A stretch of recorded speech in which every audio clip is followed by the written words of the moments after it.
Hey, and we are live, folks. Just checking for more people to come in. And yeah, I know there's a lag as usual since I'm using StreamYard. Is my mic good? Need to check that.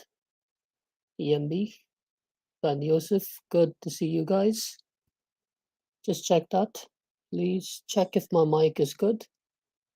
Just checking the chat. Make sure you can invite more people. I'm not sure if I'm already shadow banned. It's a possibility. Anyway, guys, please pray for this session. Pray that we don't suffer any kind of distractions or internet issues, technical issues. Pray also just for my health as well.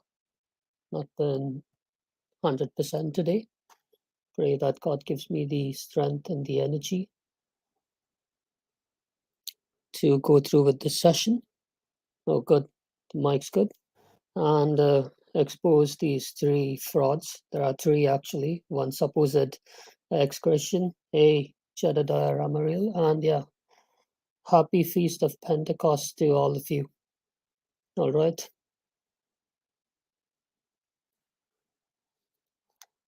Okay, so I'll just drop the link to the video which I am reviewing, which is actually part 2. I'd done part 1 sometime last month.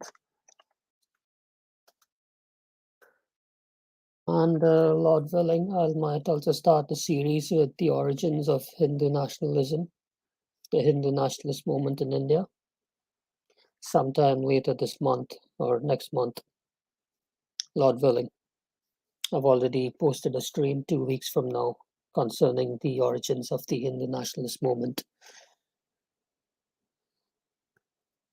Okay, guys, so I'll just quickly share my screen and we'll get into it.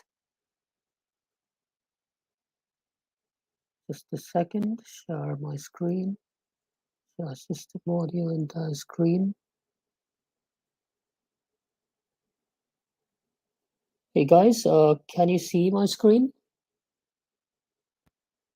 Just need to check. Just come into cinema mode.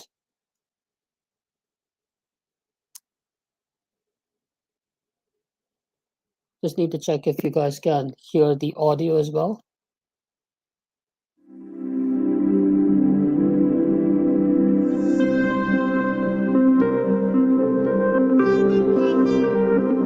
Is the audio good?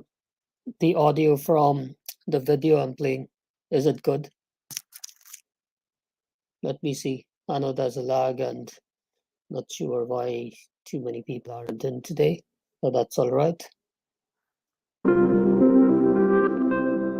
Yes, Jews add a lot of credibility to their message, their evangelical activities elsewhere. Guys, I just want to check, is the audio good? Are you able to hear the video I'm playing?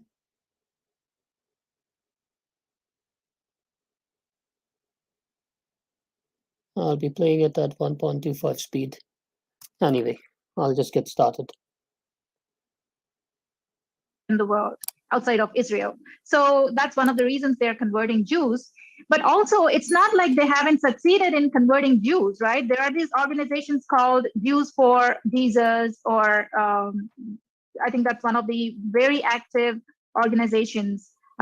Okay, so this is just part 2 of the interview which Esther Dhanraj, Hindu nationalist, ex-Christian, did with Tovia Singer, militant, anti-Christian Jewish rabbi, just to give you a context. So it's just a continuation of that interview which I'm reviewing, just to give you context. So she's talking about Jews for Jesus. Now it's this Christian organization, this Messianic Jewish organization, who are active in evangelization of the Jews to get them over to Christianity. So she's just asking Tovia Singer that question. That are promoting Jesus as Jews promoting Jesus as the Messiah. Right. So I want to comment on something you said. You said that you're a mythicist. But what?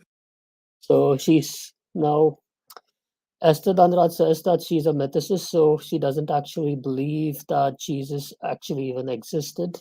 And for Tovia Singer, apparently that's not really a big problem. But Tovia Singer being a Jew, for them Jesus has to exist.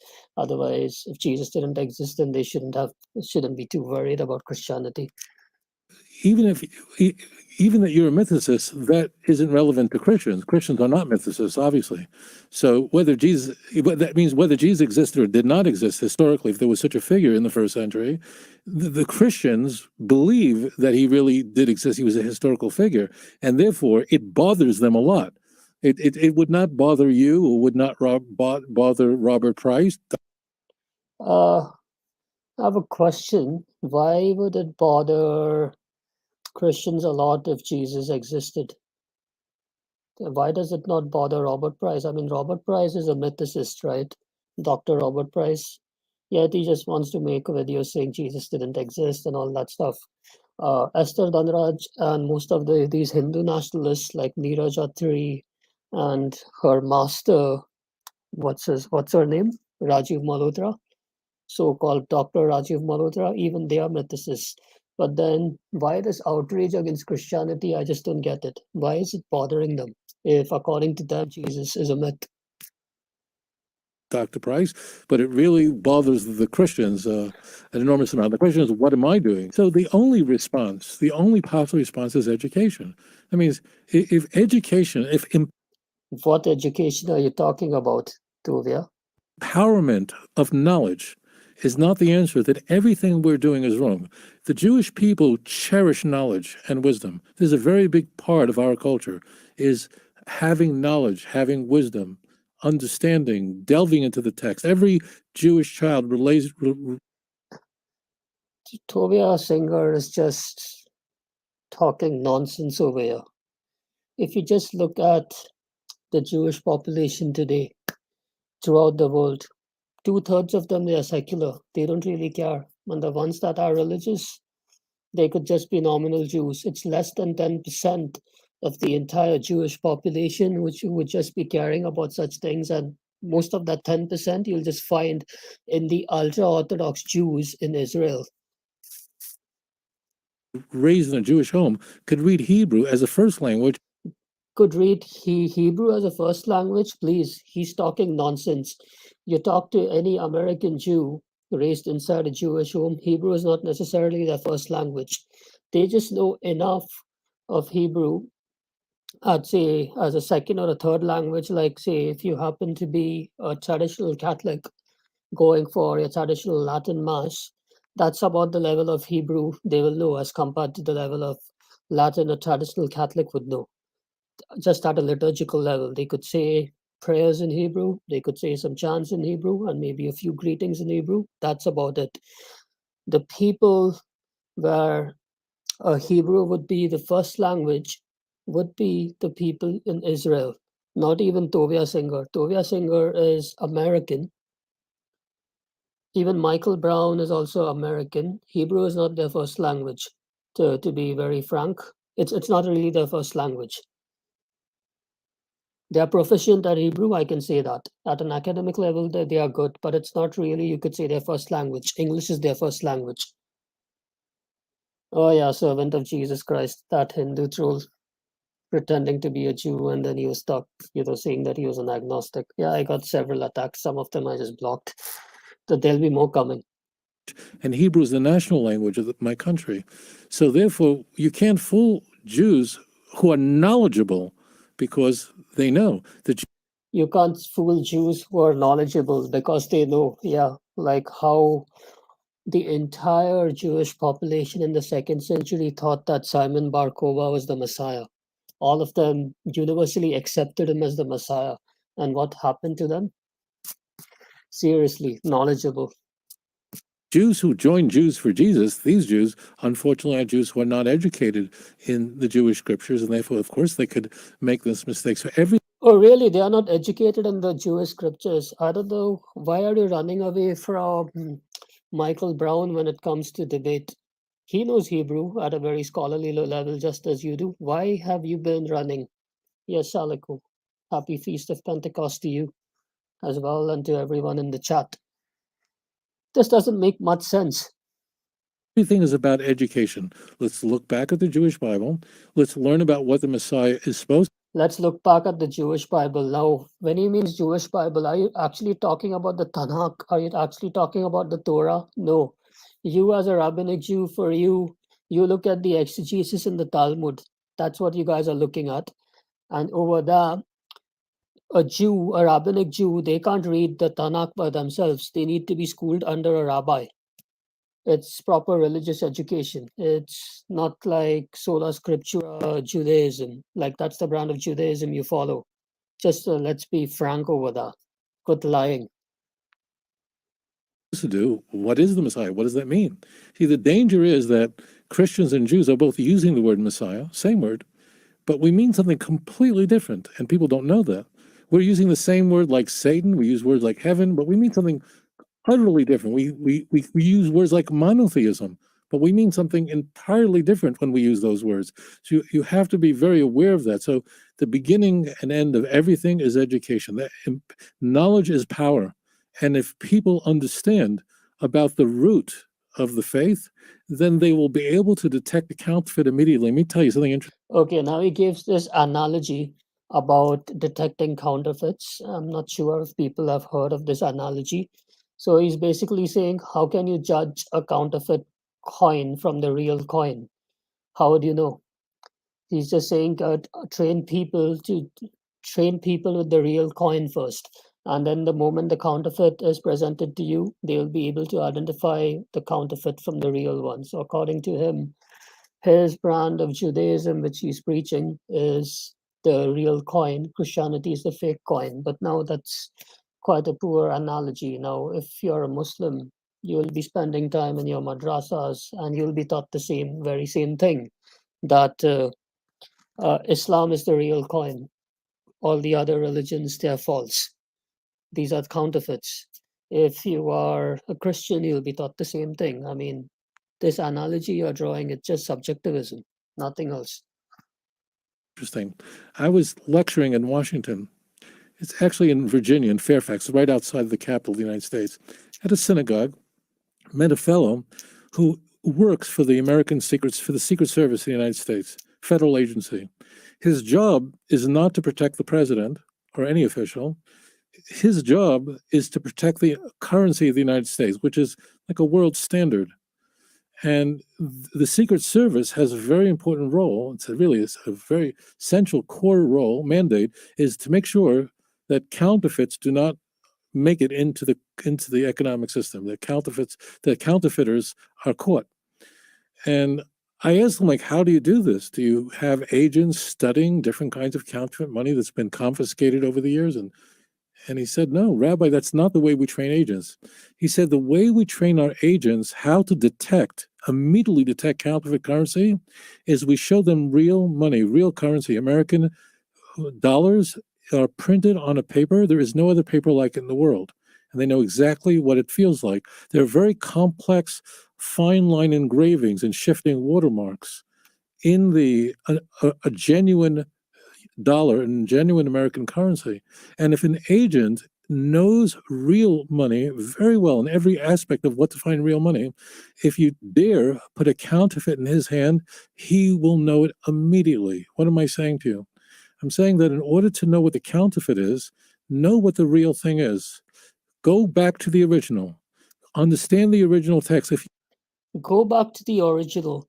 Understand the original text. What did Tovia say? Go back to the original. Understand the original text in Hebrew.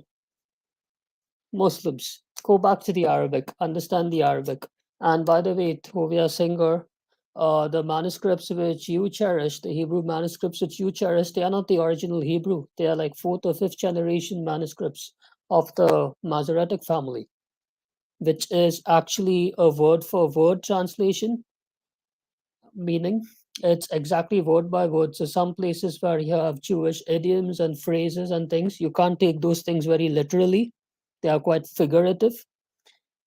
Unlike the Septuagint, or unlike, you could say, the Dewey Rheims Old Testament, which was actually a commentary. That was actually a paraphrase. And by the way, when it comes to the Septuagint, it was a paraphrase made by the Jews, your rabbis, about 300 to 200 years before the time of Christ, and approved by your high priests as a very legit translation. The same thing goes with the Old Testament of the Latin Vulgate, which got translated into the Jewy Reims. Jerome spent time with your rabbis to translate the Hebrew and to get the actual intended meaning of the text. Okay, the actual intended meaning of the text, not the word for word text, which was actually the meaning of the text. So please, we have more of the original Bible and originally what it's intended to be saying, not your Masoretic corruptions. If you know the original text, then no one will be able to fool you with a counterfeit.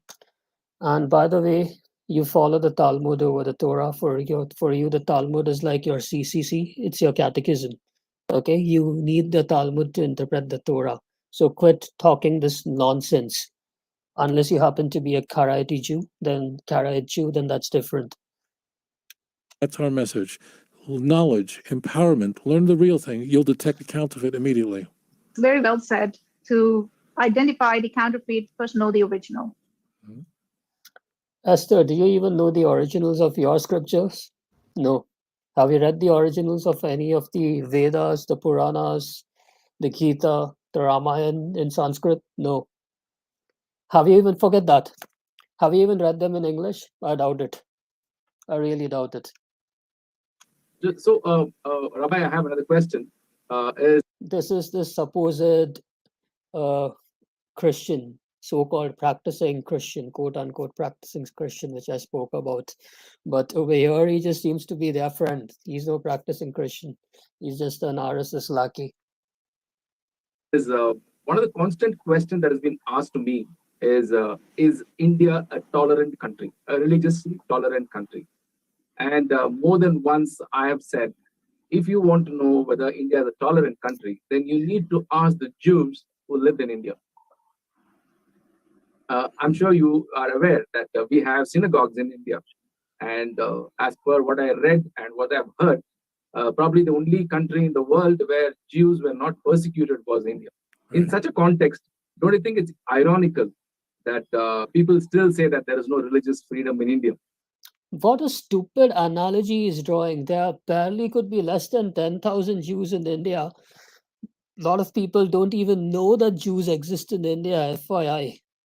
And the other thing is, to be really frank, your Hindu nationalism, your RSS movement, you're looking mostly at Christians and Muslims. Yeah, even Muslims are their targets, unfortunately, which is not really a good thing.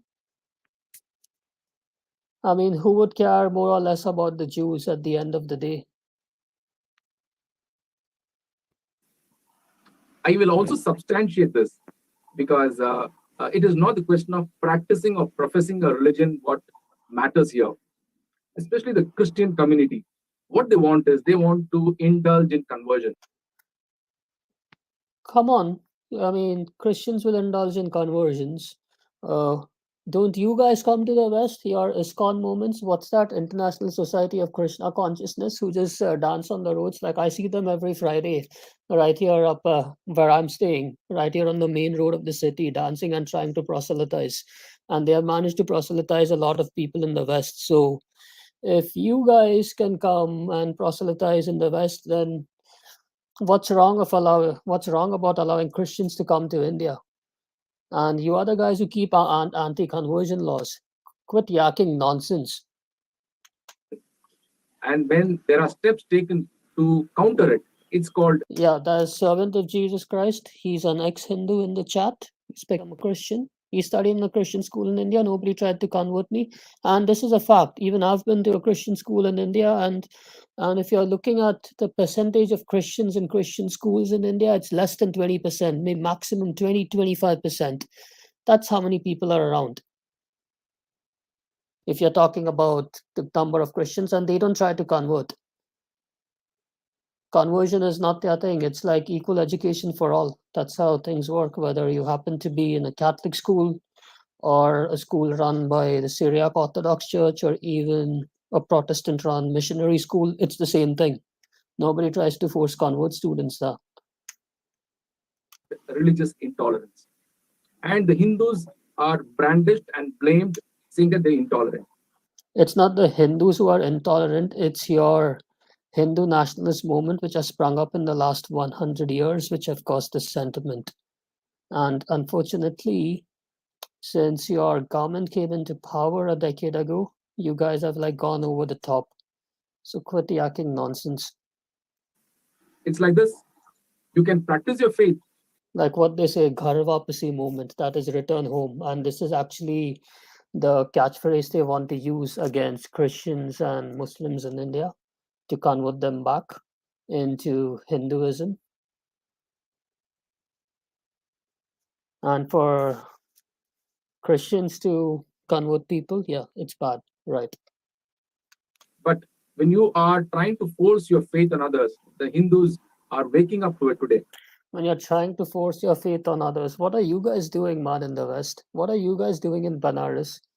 Please quit talking nonsense. And you guys in Banaras and the so-called holy places have no problem when Westerners come over there to bathe in your holy river and do whatever with your sages and all these things.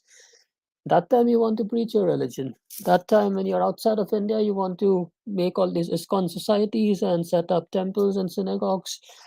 I mean, not temples, I mean temples and ashrams and all these things. And openly proselytize on the streets. Like if I'm just walking on the main street here in my city, I can just see every religion is trying to proselytize, whether it's Christianity, mostly evangelicals on the road or born agains. I can see Hindus, and if I'm talking about Muslims, I won't see them on the streets, but you'll see them near the mosques with their dawa pamphlets.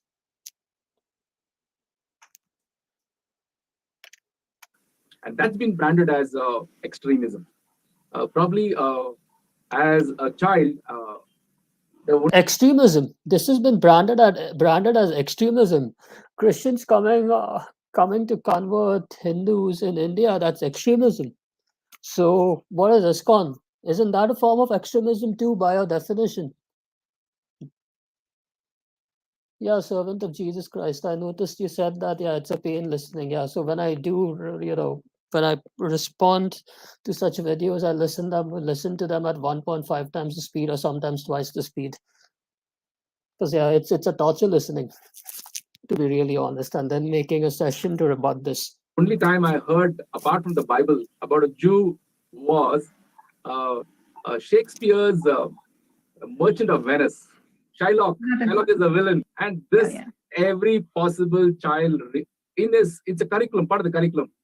And if you actually read the whole book, then your hatred towards the Jews only builds up. Please, Merchant of Venice doesn't create any hatred towards the Jews. This is such nonsense.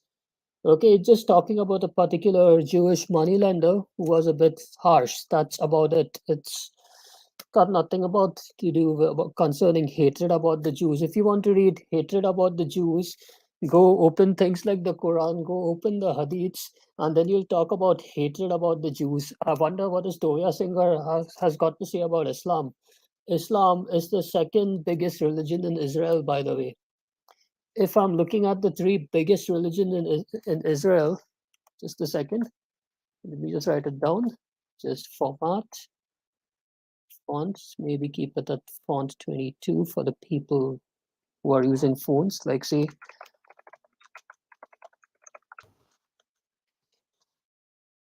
I would say it's Judaism, which is first, which is over around maybe 40 to 50%. I can't recall the exact figures, like 40% roughly, or 50%, roughly that much. Then Islam, which is close to 18%. Christianity, less than 2%. And about Judaism is atheism,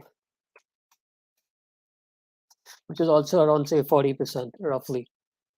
These are the stats. I mean, I'm a little off here and there, maybe by a few percentage, but this is the general thing in Israel. I wonder why is Tovia Singer not concerned about this? And this is the fastest growing, by the way. Or concerned about this. This is declining. Okay. Seriously. Yeah, there are many Jewish atheists. The most religious Jews you will find, the highest percentage of religious Jews you will find at a given population would be in Israel. That's about it. You go outside of Israel, 90% of Jews are secular. They'll claim they are Jewish, but they are secular.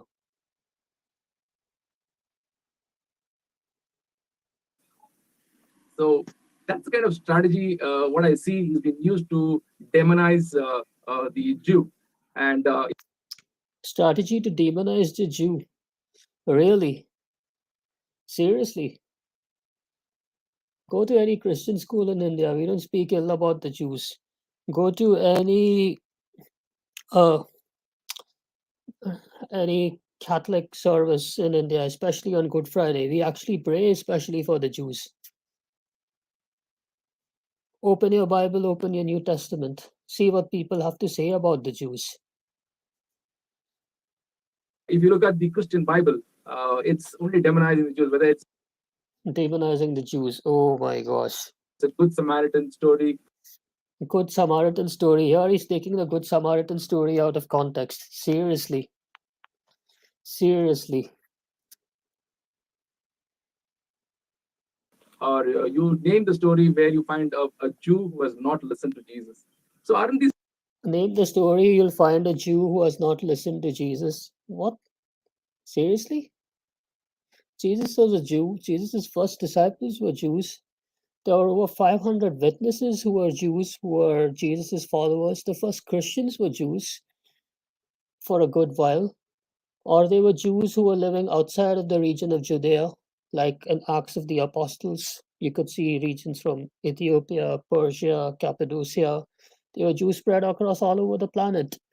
And who was the first recorded Gentile to get baptized? It was a Roman by Peter.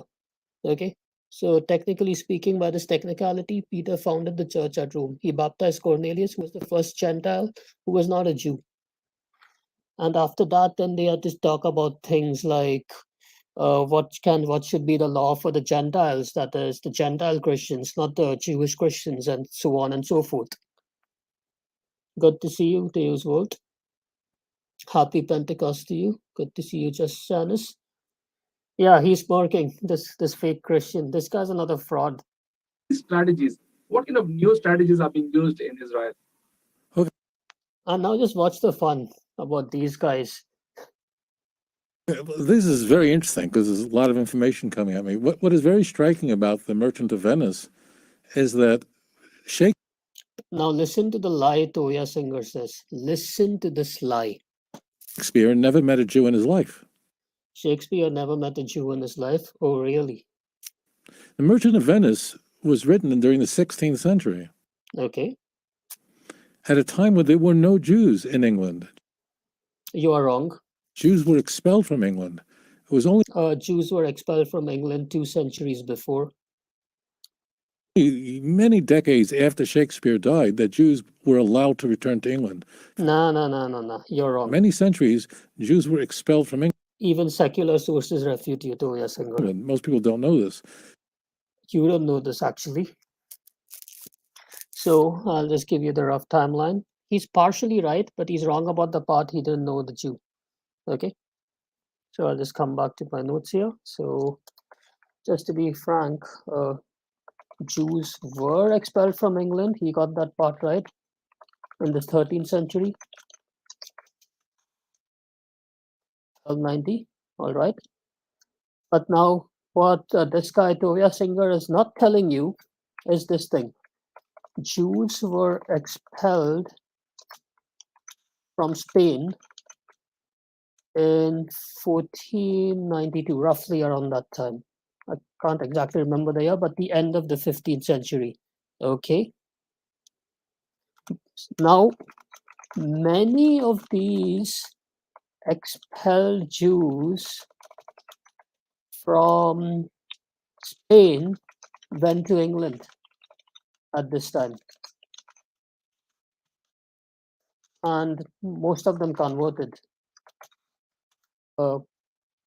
had to convert to Christianity.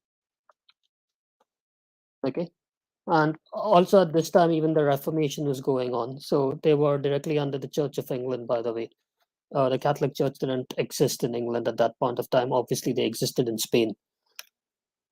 So this is the Church of England, founded by Henry VIII, FYI. That's England at that time, Shakespeare's time. Now, the Jew Shakespeare is talking about, his name is Rodrigo Lopez.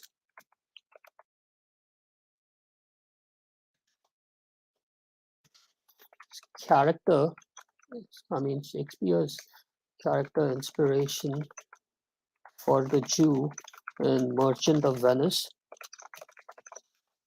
is based on Rodrigo Lopez. Okay, now this man's parents, Lopez's parents, had come to England and had converted to Christianity soon after.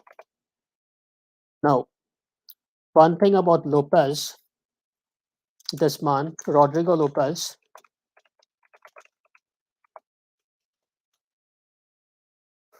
now, who was the Queen of England at that time? Queen Elizabeth I, not Queen Elizabeth II, the current monarch, Queen Elizabeth I. Physician, by the way, doctor.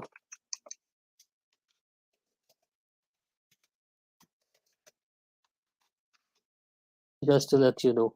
Now, how did Shakespeare know Queen Elizabeth? Now, Shakespeare was an acquaintance of Queen Elizabeth. History tells you that. And Queen Elizabeth also used to frequent the theater to watch Shakespeare's plays.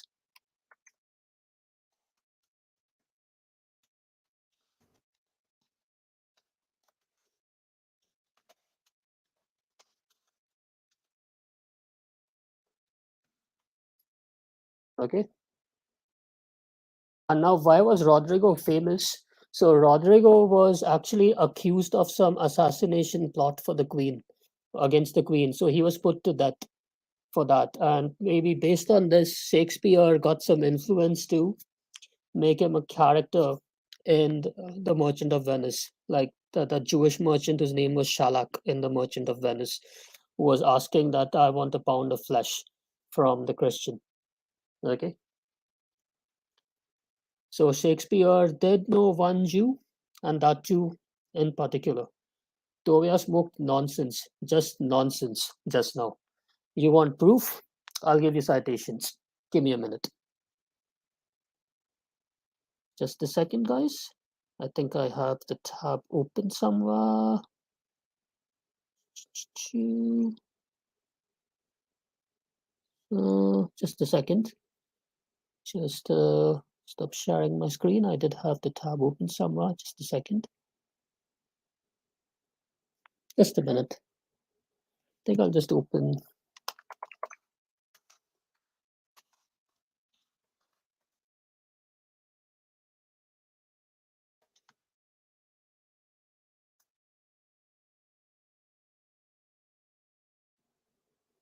Just a minute, guys. Be bear with me.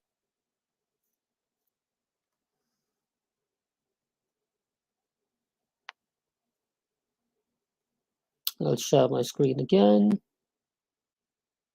Share screen. Share my audio.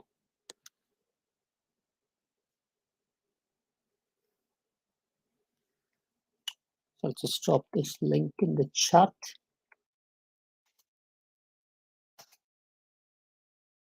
So this is the Jew Shakespeare knew about.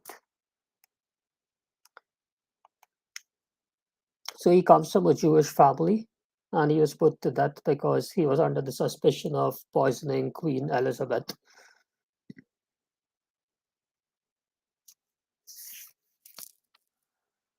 So since this case attracted much attention, it's generally believed that Lopez was the prototype, or you could say the inspiration of Shylock in Shakespeare's Merchant of Venice. And you could also read Wikipedia about this guy. I mean, Wikipedia is not a credible source, but then there's enough to tell you that this guy was from a Jewish family. Okay? It's not that people like Tovia Singer have no clue. It's because that he's a liar. He's a big time liar.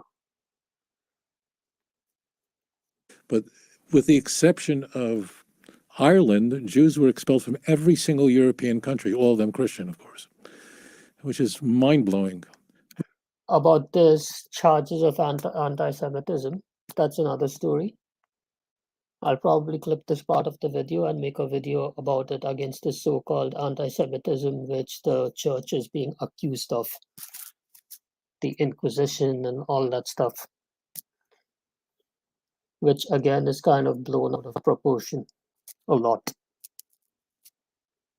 Which is even more mind-blowing is that all of Shakespeare's views about the Jewish people, which of course is very prominent in this play.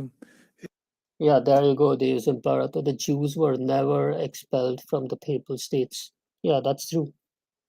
Spain was no longer a part of the papal states when the Jews were expelled from Spain in the late 15th century. The Pope had lost control of Spain. He had lost control of Portugal. He had lost control of a lot of states by that point of time, post the Reformation as well. Yeah, that's a fact. It was the papal states that gave refuge to the Jews. They had given them permission to trade, they had given them permission to live and all that stuff. Yeah, Deus Imperator, you're right. But that's a video for another day to answer those charges.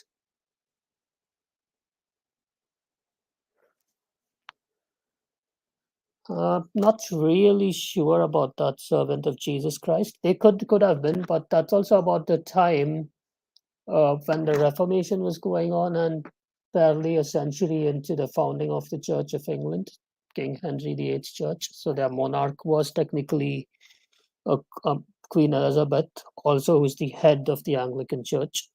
That was Queen Elizabeth I in Shakespeare's time. Today it's Queen Elizabeth II. All comes from the Christian characterization of the Jew. And the Jews are characterized in a certain way as a villain throughout the Gospels. And therefore, Shakespeare wasn't foolish. When he had to create the villain, he knew exactly who, to make sure that the villain, not the hero, was the Jew, or else the play would have never taken off and he would have never become such a big success story. If anybody in England, in 16th century England, would have written, books about, how fantastic the Jews are, the books would have been thrown in the garbage, and the person who wrote them would have been burnt at the stake alive. So anyway, so that's what's. Yeah. Oh yes, Deus Volt, you're right. This Jews were never asked himself why they were expelled. That's right. They were the ones who started creating trouble over that, despite getting rights and stuff. And even today, they want to play victim mentality. And it's also very likely that in Israel, they have forsaken God again after getting the land of Israel. Who knows? If they don't repent, what's going to happen?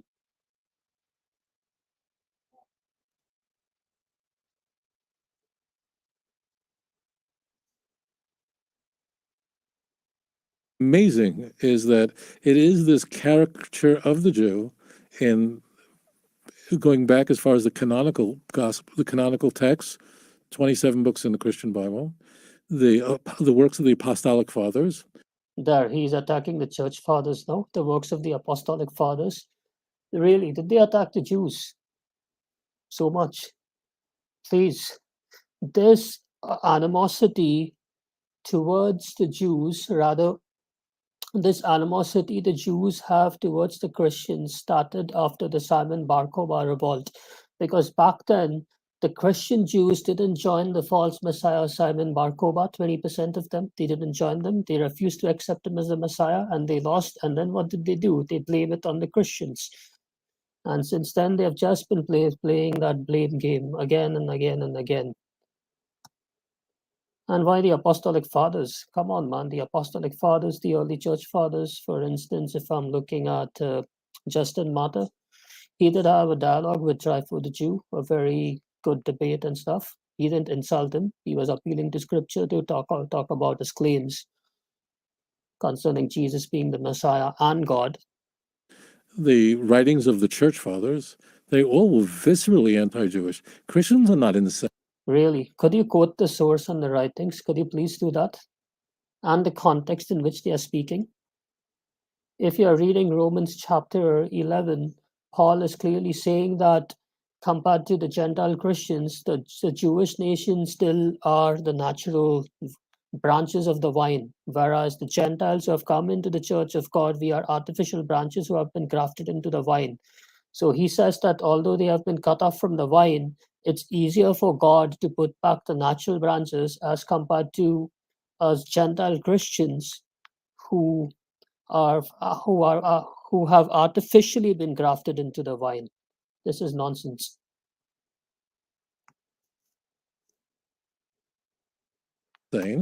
Christians have been poisoned by this because they're reading, as you said, they're just reading, just pouring at them. The Jew is the villain. He's the worst person in the world.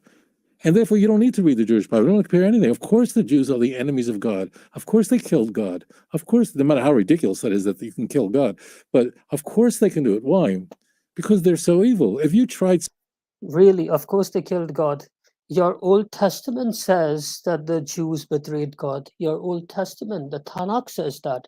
Read the book of Ezekiel. What does God call Israel? What does God call Judah? He calls them whores. He says that Judah is a whore just like our elder sister Israel for their sins and what they have done, which got them down the destruction of the first temple. And in the second temple, even the Talmud condemns you. That when you guys killed Christ, the Talmud condemns you. I did that video and I made a clip of it in my recent video. Aleko, Mr. Ivak is a troll pretending to be a Jew, guys. He's not a Jew, but he's someone from the Indian subcontinent. And he was just trolling around on my channel. And by the way, he was not answering questions. And he was supporting Tovia. And he was praising Sisi and all these kind of things. Anyway, Mr. Ivak, I'd suggest you go continue play your games. saying that the Swedes killed God, people wouldn't believe it. What do you mean? Swedes are nice blonde-haired people. They didn't do any of that stuff. That's silly. If you said the Eskimos killed God, you go, are you insane? If someone said the Puerto Ricans killed God, people go, you're out of your mind. So you see, it's funny, right? But it wouldn't work. The story just would never work if you had said the Italians killed God. Italians are too busy making spaghetti. You know, as it turns out, according to the Christian Bible, it was the Italians, namely the Romans, it was Rome that killed Jesus.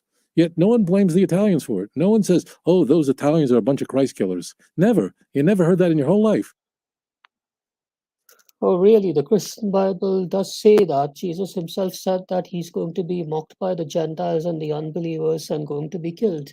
Our Apostles' Creed and the Nicene Creed does say that Jesus was crucified under Pontius Pilate. So what? Even Paul, probably the #1 evangelist, himself says that he was one of the greatest persecutors of the Christian church. And even secular historians agree that Paul did have a legitimate conversion from Judaism to Christianity. And if you're talking about Paul's teacher, who is Saint Gamaliel, he is venerated as a saint in the Orthodox Church, and he's also venerated as a saint in the Eastern Rite of the Catholic Church as well, Saint Gamaliel in Acts 5, and Paul again talks about him later on in Acts, saying that he is a student. So what? And now see what he's going to play, what part he's going to play. How did that happen? How come? Do you know that in Ethiopian Christianity, Pontius Pilate, the very person that sentences Jesus to be crucified, is a saint in Ethiopian Christianity. That is mind-blowing. He's venerated. People in Ethiopian Christianity pray to Pontius Pilate as a saint. This you can lose your mind hearing this. So I wanted to share this with you.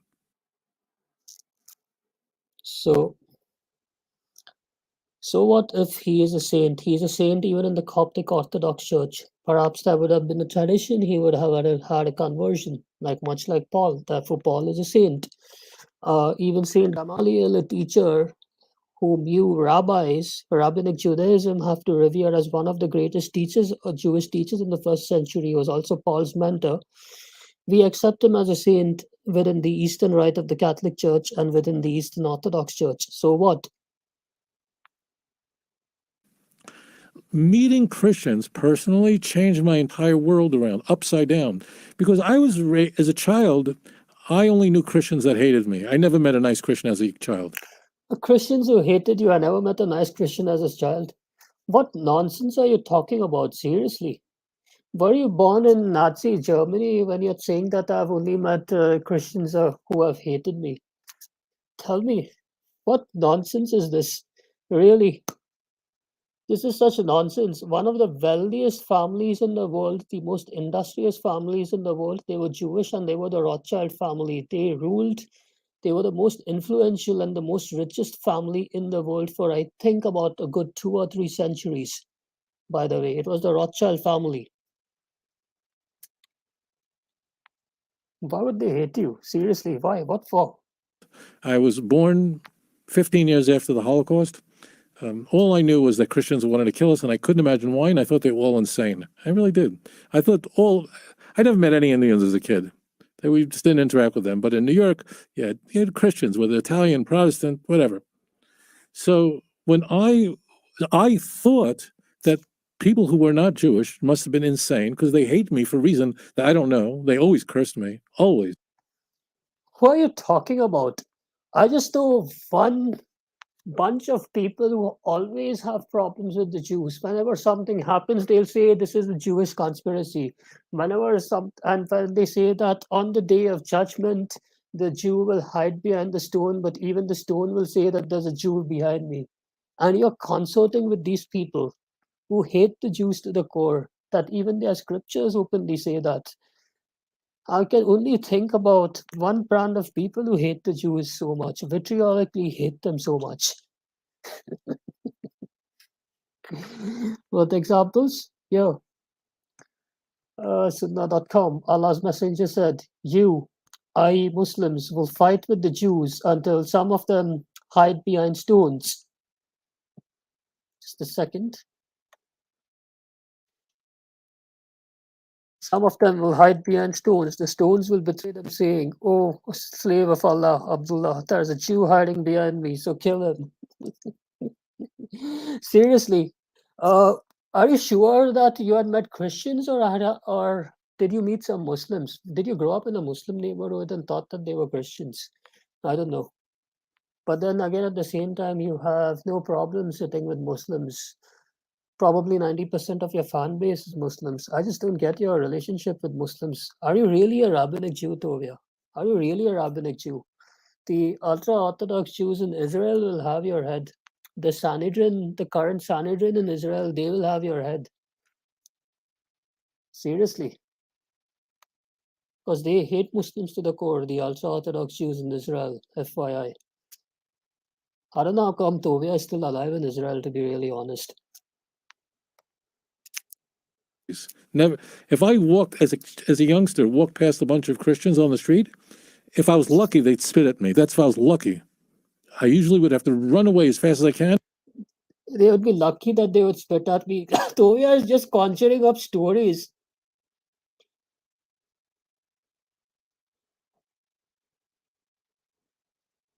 Oh gosh, Aliko, I'll pray for your son. Please pray for your friend's son. Guys, please keep Aliko's friend's son in prayers. Just what nonsense is he talking about? Look, man, I can understand this if, something, if Adolf Hitler was telling me all this for his justification for wiping out the Jews, I would actually believe him. Okay? But not you, Tovia. And cross the other side of the street so they wouldn't attack me.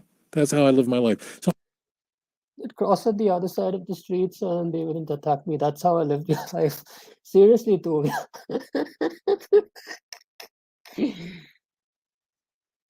Oh my gosh.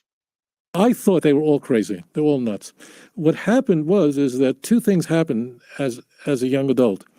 First thing is I met some very nice Christians. They're really nice people. And two is I read the Christian Bible and I began to study it. And I realized where this hatred comes from.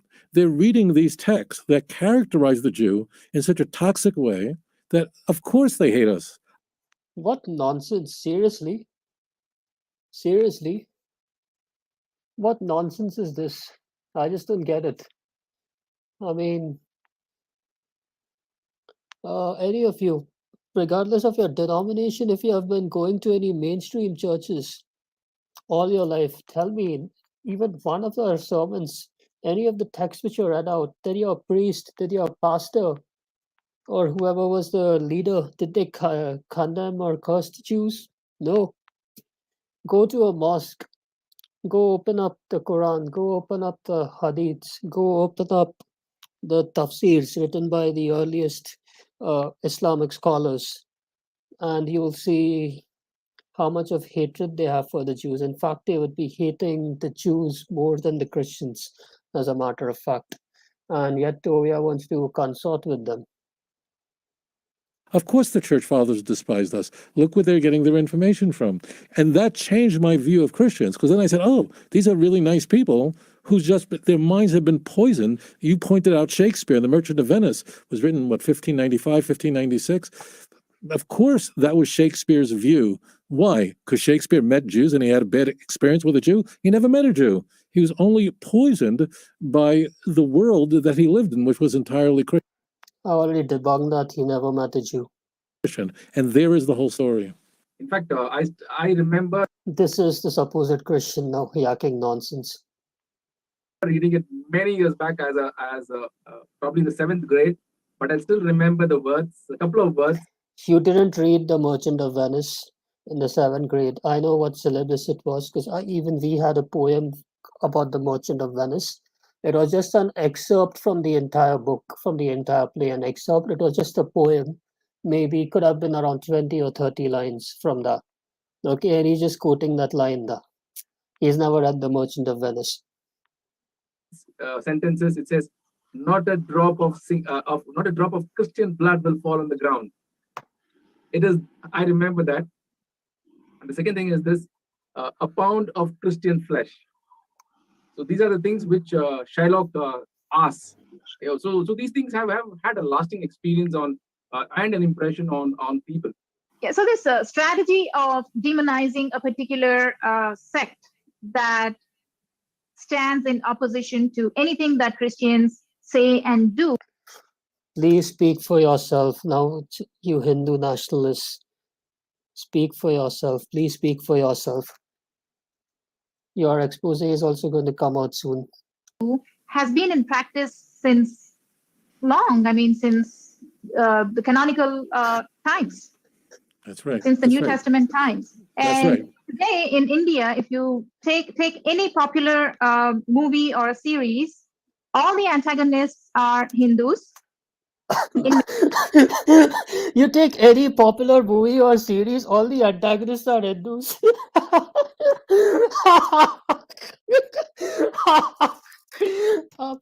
What nonsense is this, man? I mean, there are lots of Indians there, even in my chat. They will say this person is just talking nonsense. Seriously, which movie have we seen? Oh my gosh, there were just a couple of the movies which had come out concerning an Australian missionary. It just come out last year, and it's actually a true story, who was burned to death by Hindu extremists in one of the rural areas in India, which happened, I think, about over a decade ago. I can't exactly remember the year. That's the only movie which has come out, and over there, the antagonists are not Hindus. The antagonists are just a subset of Hindu nationalists. And of all the thousands or maybe tens of thousands of Bollywood films, please, the protagonists have been Hindus, the antagonists have been Hindus. In some movies, the protagonists have been Hindus, the antagonists have been Muslims. Some movies, the protagonists have been Hindus, the antagonists have been Christians. Such nonsense.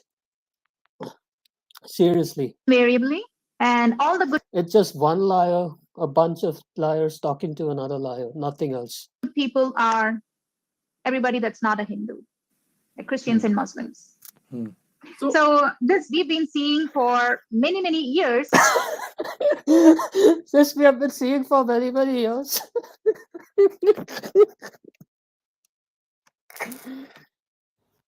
30 years of my life, I've never seen an Indian movie. Never seen a mainstream Bollywood movie where I've seen such a plot, to be really honest. But it's just now that Hindus are waking up to this fact. It's not Hindus that are waking up, it's just Hindus are being brainwashed by you people or from the Hindu nationalist movement. For all these years, all these decades, we've been taking it as creativity, so to say. And a lot of times we didn't even pay attention that something like this was going on. Really, they didn't pay any attention that something like this was going on. Come on, man. This is such nonsense. Christians in Indian Bollywood movies making Hindus the antagonists, right? Seriously. By the way, among the top actors in Indian Bollywood movies, they are Khans who are Muslims. And these Muslims, they are kind of even, some of them are even married to Hindus, and they're pretty much, you could say, they're secular Muslims. They don't really care. They have played a Christian, they have played a Hindu, they have played a Muslim, they have played an atheist, to tell you the truth. Yeah, Daniel Kogi, yeah, most of the villains have Christian names and oppressed people names. Yeah, that's right. Some movies like the Christians are made to sound like the mafia in some Hindu movies, by the way. Hindi movies, not Hindu movies. So off late, we see this more aggressively being played out, and people are waking up to this fact. Right. Show me 10 popular Bollywood films with such a plot, or say 5 popular Bollywood films with such a plot. I challenge you. So yes, this is one of their strategies. in fact, if you look at the Indian context also, unlike, for example, Israel is a different ball game, India is a different ball game. If you look at the Indian context, very clearly targeting Hindus. For example, Thomas came to India, opposed to one of the 12 disciples came to India. This is what has been preached, which has been rubbished by the previous Pope. Said that It's not been rubbished by the previous Pope. That's all nonsense. Give me an official statement. There is no, he would not have come. Please, if it was rubbished by the previous Pope, why is still a Catholic church there in India at the place where Thomas was killed? Why the relics, part of the relics of Thomas still there in India, including part of his toes and fingers and things like that? This is all nonsense. He's just yakking, God knows, BS. All BS. To India. Now, when you look at Thomas having come to India 2,000 years back, the story that is being built is this: that a Hindu priest killed him with a spear. He became a martyr in India, and he was killed by a Hindu priest. Can you believe it? The kind of a story that is being built so that the hatred on the Hindus builds up. Hatred with the Hindus builds up, seriously. Hatred with the Hindus builds up. Christians are in no position to wage war or hatred against the Hindus, seriously, back in India. They are in absolutely no position. So every other sections of the society, if you see, the villain here in India is a Hindu. What nonsense, seriously. Talk about your caste system, man. Your priestly class, the Brahmins, what they had done. Talk about what India was like before the missionaries came to India. No rights for women, no women's education. Widows burnt on the stake, had to burn and commit suicide on the stake if their husband dies. So much of illiteracy, caste system, untouchability, which is still prevalent, of course, even today. Backward thinking. And I just hear yakking nonsense.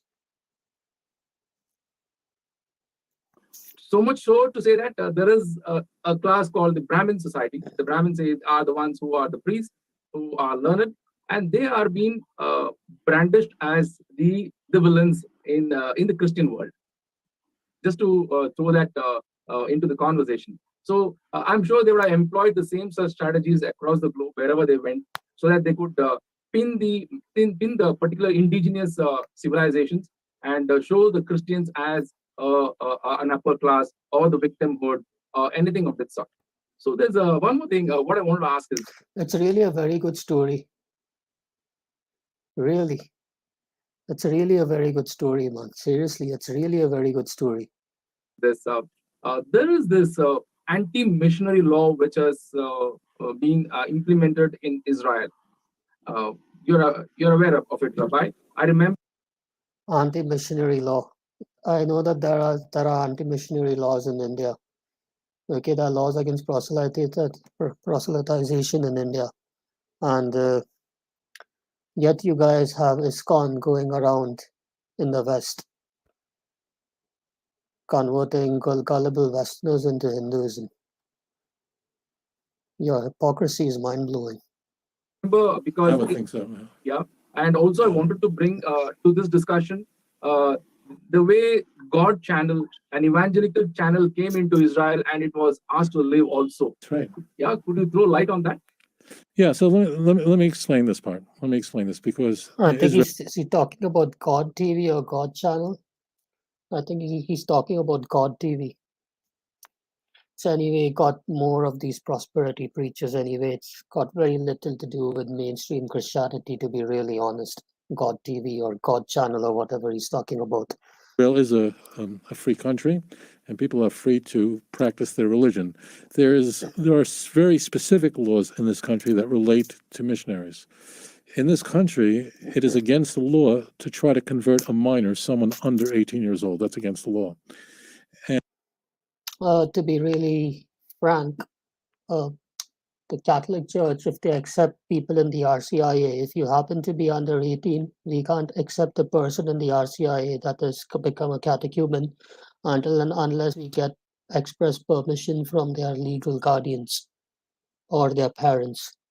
So, And that is on the basis on which we were able to get God TV, which was going to broadcast on regular cable television, children as well. They were removed from the air. So in this country, you can't evangelize minors. Now, the evangelicals have all kinds of games to get around that. What they do is they have their children evangelize other children, because it's against the law for an adult to evangelize a child, but there's no law that a 10-year-old can't try to convert another 10-year-old. So they have all kinds of games like that with a really, a 10-year-old trying to convert a 10-year-old.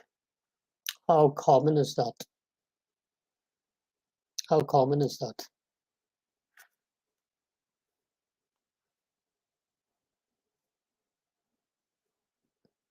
go to places where children play in the parks and so on, and missionaries will leave pamphlets there oriented toward children using cartoons and so on.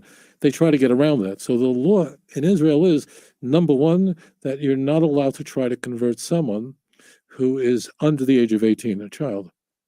The other law is that you cannot provide remuneration for conversion, meaning you can't pay somebody, you can't provide a financial incentive to convert to Christianity. That's against the law as well. To any religion, you can't do that.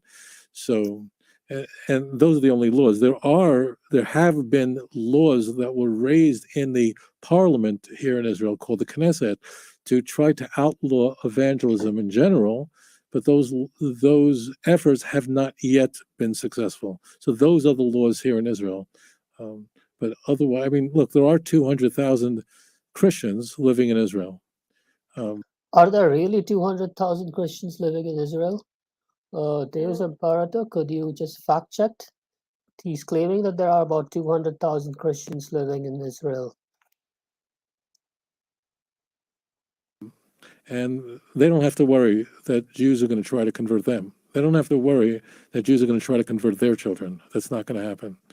You should be more scared about the atheists in Israel and the growing secular culture in Israel, which is dominating, which is the dominant worldview over there as compared to Christianity. And apart from Judaism, you have to even worry about Islam. Seriously. And you're just worried about Christianity. I just don't get your logic. See, if it's just a numbers game.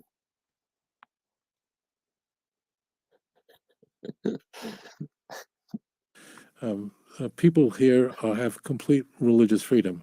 Just stay away from our children. Don't try to convert our kids. Don't get involved in this charade where becoming a Christian is really becoming a Jew. Don't play these games, because then it's false advertising. Then you're engaging in a fraud, and that's something that I confront. So what's the Okay, so Deus Imperator is saying 175,000 Christians in Israel. I see. It's about 2% of the population. I just have a feeling maybe Tovia Singer could have counted the Messianic Jews and could have rounded it up to 200,000, because I know there are roughly 30,000 Messianic Jews in Israel. Christian representation in the parliament? What percentage? There she goes with that stupid logic. She used that stupid logic even before, saying that Christians influence a lot of decisions in the Indian parliament, which is baloney. And now she's thinking that, yeah, maybe it's the same thing happening over here because the Jewish parliament is not able to pass a law to prevent Christians from evangelizing. Of course they can't, because if you're looking at the Israeli parliament, there are even a lot of, say, atheists involved. So they wouldn't really care if they evangelize or don't evangelize. Oh, very, very small. I want to think this through for a moment.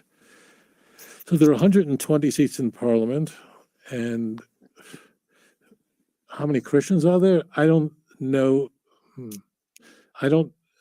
There may be two, maybe. I don't know. I'm just guessing. So one other thing about the Christians that are here, I mentioned there are 200,000, and that is that they're Arabs. They're Arab Christians. And the Arab Christians, remember, Arab Christians are almost all Roman Catholics. That's not necessarily true. Some of them are Orthodox, one of the Orthodox rites. Not necessarily all of them are Roman Catholics. Some of them could be Eastern Rite Catholics, like the Melkite or the Maronite. That's possible.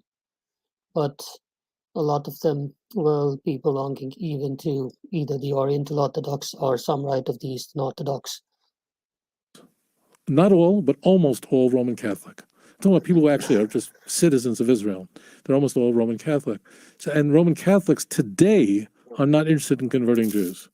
So, really, you're not interested in converting Jews. Roman Catholics today, if you happen to be a serious Roman Catholic missionary, you are interested in converting everyone. There's no such thing as a target group or some kind of a target campaign which you'll be doing, like getting Hindus in or getting Muslims in. It's not really very specific kind of marketing.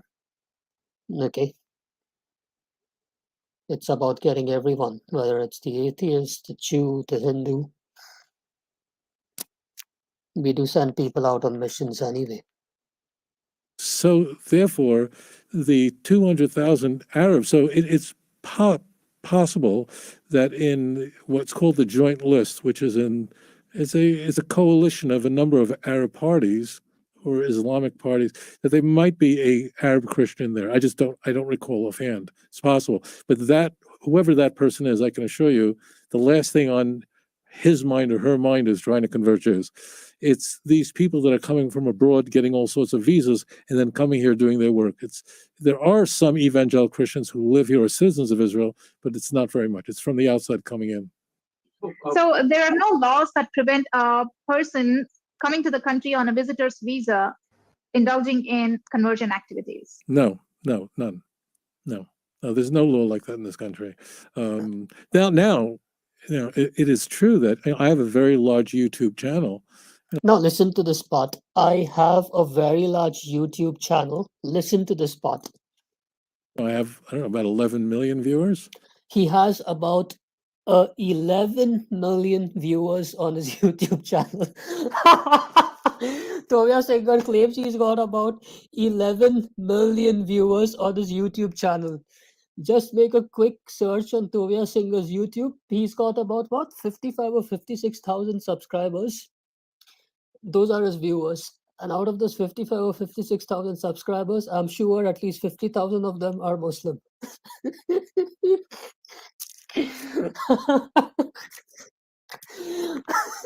This is such a blatant lie. He's claiming he's got over 11 million viewers.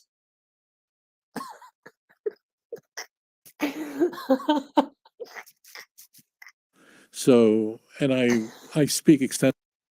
I'll just play that part again. I do a lot of, I mean, it's true that I have a very large YouTube channel. I have, I don't know, about 11 million viewers. So, and 11 million viewers. Tovia Singh's got 11 million viewers. Wow. He's got about 56,000 subscribers as of today. And this video was made about, I think, about a year ago. Let's have a look at the date. Yeah, it was made about a year ago. So back then he could be having what, 45,000, 50,000? I don't know, what is this guy smoking? I speak extensively. I do a lot. I mean, I used to do a lot of public speaking. Now with this plague that the whole world is dealing with, there's no public events. What no public events? The plague which the whole world is dealing with. Last couple of years, you have just been running away from debates with informed Catholic apologists, or rather informed Christian apologists, if I'll be honest, who know the Hebrew as well. And you don't need a place to do public platform if you're just sitting here talking in front of thousands of viewers on YouTube. Who needs a public platform? You have stuff online to do debates these days. You have stuff online to do public discourses. Seriously, quit giving excuses. So anybody who comes in here trying to pull a stunt like that and try to convert the Jews, I am going to make this country and people around the world know about that. And they're going to be, and it's going to bring whatever social pressure, whatever it is, people are going to know, and I'm going to make sure of that. So good luck with that. We're going to know. Just your 50,000 plus Muslim fan base. So that's not, it's not illegal. That means they're engaging in a practice that is considered, it's just taboos. It's very offensive to us. The Jews see the land of Israel as an oasis, a place where we escape Christianity. This is where we came. A place where they escaped Christianity. Seriously, you didn't escape Christianity, you just escaped the Holocaust. Please. And you guys were thrown out because of the Romans, which was judgment. Went to the second temple, and then you guys suffered because of the Muslims, and now you're saying that you escaped Christianity. You just escaped Nazism and parts of secular Europe. You didn't escape Christianity. So we don't have to live under the heels of the church. This is our oasis. The whole state of Israel is 25,000 square. Saljon, Esther is an ex-Christian. She's an ex-Christian on the payroll of the RSS. Kilometers. It's a very tiny place, little country. Country you can drive from the north to the south in just 4 or 5 hours. That's it. You can go from the east to the west in this country. You can drive it in an hour without traffic. That's how small this country is. Very tiny place. And we came here to escape persecution in Christian countries, not in India, not in China, but in countries that are Christian, and other countries and Muslim countries as well. So this is just like in India, there are certain cultural norms that if you violate them, it's considered a very serious taboo. It depends on what state in India you're in, but there are cultural norms and there are very strong taboos in India. Here, running around trying to destroy the Jewish faith by evangelizing is seriously. You're worried about the 2% of Christianity when you should be worried about the atheists and the Abduls taking over your country. Considered extremely repulsive to the Jewish people, and the way we responded. So atheism is not repulsive, Abdulism is not repulsive. Okay, but Christianity is. Fine, I get you. I get your point. We don't use violence. We don't do any of those things. We don't need to. We use education and we bring it to light. Yes. Rabbi, my question is, what is the message that you want to give to the Hindus in India? The problem is that And this guy, Cheromanto, claims that he is an Indian Christian with the Indian nationalist movement. Seriously. You're not a Christian in the first place. You're just an RSS goon. And what message you want to give to the Hindus in India? I would tell the Hindus in India to study the Jewish scriptures. I just don't I'll tell the Hindus in India to study the Jewish scriptures. Oh, please, first tell the Hindus in India to study their own scriptures, at least in English or Hindi. The Hindus in India don't even know their own scriptures in Sanskrit. Are you telling them to learn Hebrew? Seriously.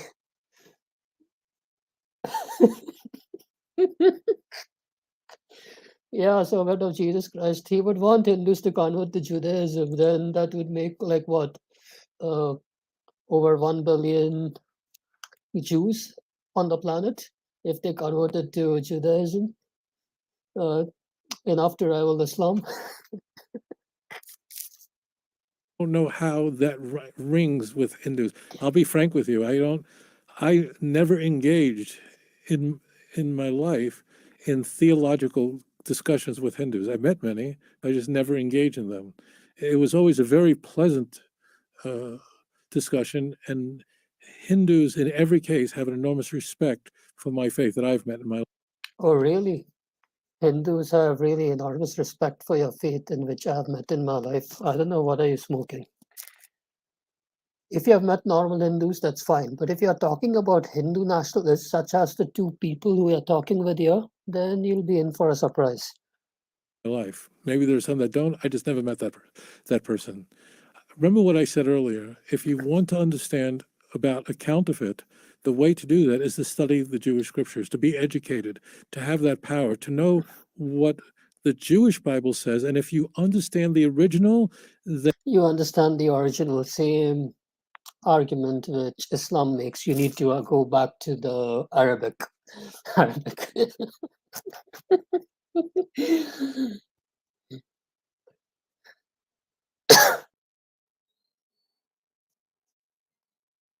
then no missionary will be able to rob you of your faith. That would be my message.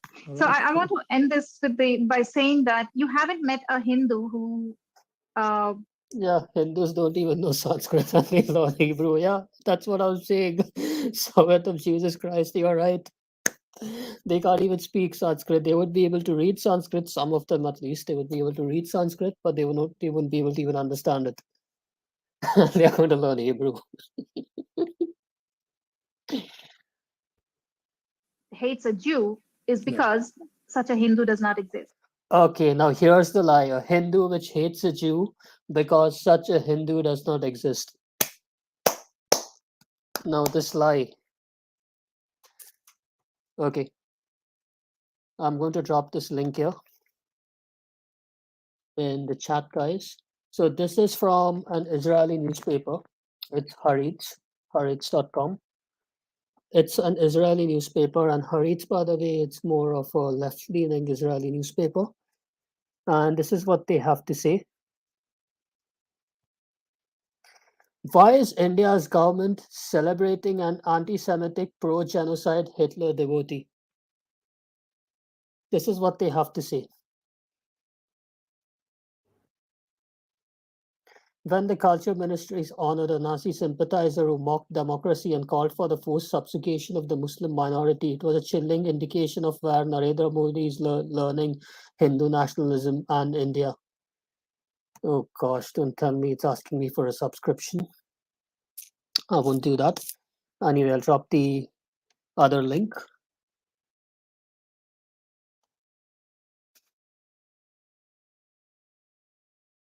Guruji's lie, the RSS, that is the thing, this fat cow and that other guy, Jerome Anto, if that is his real name, they are associated with the Rashtriya Samaj Sangh, which is a branch of the Hindu nationalist movement. And this gentleman here was one of their founders. And it was founded on the principles of Nazism and anti-Semitism. It's all over the place, this guy here. Okay. And I have no idea why is Tovia consulting with these people. He's consorting with people who hate Jews to the core, whose political parties, political ideology has been founded on this agenda. Oh my gosh. Gowalkar drew lessons from Hitler's Germany. There you go. And the origins of the Hindu nationalist movement, it's going to be one of my upcoming live streams. How much laden it's with anti-Semitism and hatred for the Jews, and glorifying Hitler and praising Hitler. That even liberal Israeli newspapers have to call them out. These are liberal. It's a liberal Israeli newspaper, by the way, Haaretz. It's not the one which is even run by any Orthodox publication.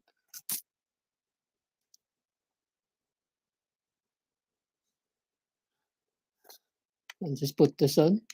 Just a minute.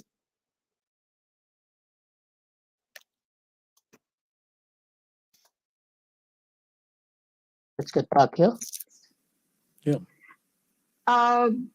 Hindus are known for their tolerance, as we've already spoken. So you will never meet a Hindu that would hate not just a Jew, but anybody. I'll tell you crazy. I know I'm interrupting. I'll tell you. Seriously, the media in India right now, it's, as of the last few years, it's been brainwashing people to hate Christianity, to hate Islam, and to love Hindu nationalism. As of the last, say, 8 or 9 years, they are under the payroll of the current Indian regime and the RSS, whom Esther and this guy Jerome Anto are staunchly affiliated with. A crazy thing. I never met a Hindu that tolerated me. Every Hindu I met, and I met many, respect me and respect my faith. It's not just they tolerate or put up or allow Jews to practice freely. No, it's much more than that. Hindus celebrate my faith, respect the monotheism of Judaism, adore what we consider to be sacred. So I will say this to you. That's not such a big deal. Like, you come to India, if you're looking at Hindus who are not brainwashed by Hindu nationalism, you will see them coming to church. You'll see them actually venerating Jesus and identifying himself as a god, because that's the whole thing about Hinduism. They are ready to accept anything and anyone as a god at the end of the day. They'll accept even one of their celebrities or heroes or sports players or freedom fighters as a god. They are into hero worship and all these things. You'll see Hindus coming to Catholic churches in India and venerating Mary, the mother of Jesus. That's not really a big thing.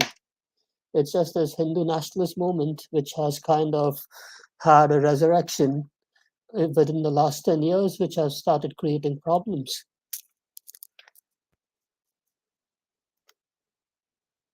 Yep, absolutely, Sal John. Two hypocrites and liars complementing each other. If this was any of the ultra-Orthodox Jews in Israel, the Jews who are rooting for the third temple to be built and the Jews who want the Sanhedrin to be reformed, they will actually kill Tovia Singer. They'll actually kill Tovia Singer. I just can't understand why Tovia Singer is still alive. I really don't get it. They'll actually kill Tovia Singer, these guys. No, I've never been tolerated by a Hindu. I've always been cherished, admired, and respected by Hindus all my life. And that's never changed. So we're done with being tolerated. We really want to be respected. And we are by Hindus. And I wanted to make that point. But I understand what you're saying. And I wanted to convey that to you. Yeah. Thank you so much for correcting me and adding that there. So you're not just tolerated, you're respected, even on this show and by. Yeah. Tolerated and respected. Go read your RSS manifesto. Yeah, here's another research paper here. I've been going through some literature as well on this. So yeah, this is what it is all about. I'll just show you some headers. So Hindu nationalism and Italian fascism. I've made some highlights. I'll probably summarize this later at some point in my series.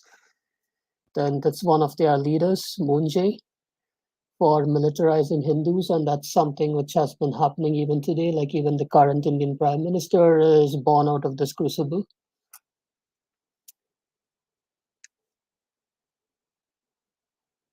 And here's another founder of theirs, the Savarkar, that's Damodar Savarkar and Nazism. So there's lots of stuff here. So I've been reading up quite a bit of this literature lately. And I just can't understand how is Tovia Singer getting along with this very same people. I just don't get it. I just don't get it. By the viewers of this show too. You've suggested the Hindus to get enlightened about the Jewish scriptures. So I would definitely Now this is the joke. partner with you in bringing that. So much for correcting me and adding that there. So Okay, now hear this. Watch here. you're not just tolerated, you're respected even on this show and by the viewers of this show too. You've suggested the Hindus to get enlightened about the Jewish scriptures. So I would definitely partner with you in bringing that education to them, since I'm involved in educating the Hindus about the Bible, both the Hebrew and You should be educating the Hindus about Sanskrit, which you yourself don't know. Seriously. And you want to talk about Hebrew. Oh my gosh. the Greek scriptures. So I can definitely Does Tovia Singer know Greek? She asked about the Greek scriptures. Does Tovia Singer know Greek? I doubt it. partner with you, learn some Hebrew from you, and then probably bring them the education that they She's going to learn Hebrew from Tovia Singer. Oh boy, if they're going to make some videos and you'll see Esther Dhanraj making videos on Hebrew, that's going to be fun. require to counter conversions in their neighborhoods, workplaces, and schools and colleges. Actually, we should be countering conversions, which you guys have been doing, things like ISKCON and stuff, and what you guys have been up to. This is what you guys have been doing in the West.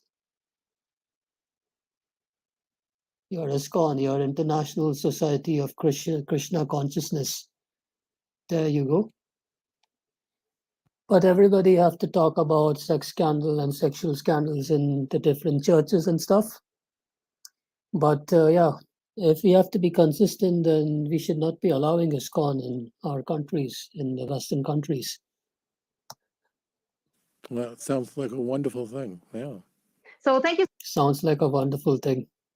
Oh yeah, so Tovia is going to reach what, 1 billion people, right? He might get killed on the first days. Yeah, that's what he's claiming. Deus World, yeah, thanks for picking that up. He said that he has never met Hindus, and now he's saying that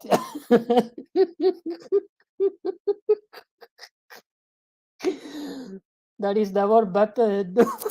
That, oh, probably he could be talking about these two characters. Deus World, who knows? He could be talking about Esther and this guy. Those could be the only two Hindus he's ever met. I mean, come on, man, let's apply some charity over here. so much, Rabbi, for your time. And thank you, Jerome, for joining us. And we will continue this conversation and probably Oh, we have been waiting for a year. we can get together for a series of videos on theological matters. Theological matters. Okay, cool. Let's see, it's been a year. Hopefully they do it again, unless if Toya could have been told off by some of his ultra-Orthodox rabbis who are his superiors not to consort with such people. Who knows? Because it's been a year. I look forward to it. Thank you. I thank both of you for having me on. It really was a joy. Not to be tolerated, but to be respected by both of you. I really enjoyed this program. Seriously. It was really quite a joy to tolerate you yakking this nonsense for about an hour. Seriously. That's the Indian way of life. Indian way of life is to accept everybody the Right. way they are. Thank you so much. That's it. And thank you. Accept everybody the way they are. That's such nonsense. That's not the Indian way of life. And shalom to both of you. Namaste. Thank you. Thank you, viewers, for watching. And I will see you in another episode. Until then. Okay. So that's that. we just noticed how much these two lie and just talk nonsense. It was just a comedy show, just one hypocrite talking to another hypocrite, and a third one player tagging along in the middle. That's all I was aware. So much of lies. God knows.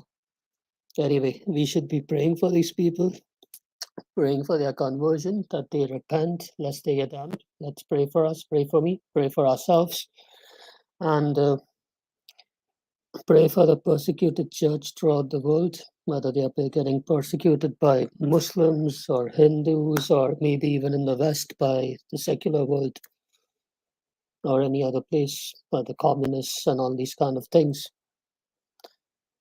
And of course, we can't actually guarantee that this persecution is going to stop, to be really honest, because Jesus did promise there's going to be persecution. We have to pray for these persecuted Christians, because through persecution the church grows, and we also need to pray for ourselves, especially Christians in the West, to wake up and grow a spine. Anyway, Lord willing, I'll see you maybe in a couple of weeks when I'll be starting a series on Hindu nationalist movement and its origins. God bless you all. Catch you later, and happy Pentecost once again. Thanks for watching.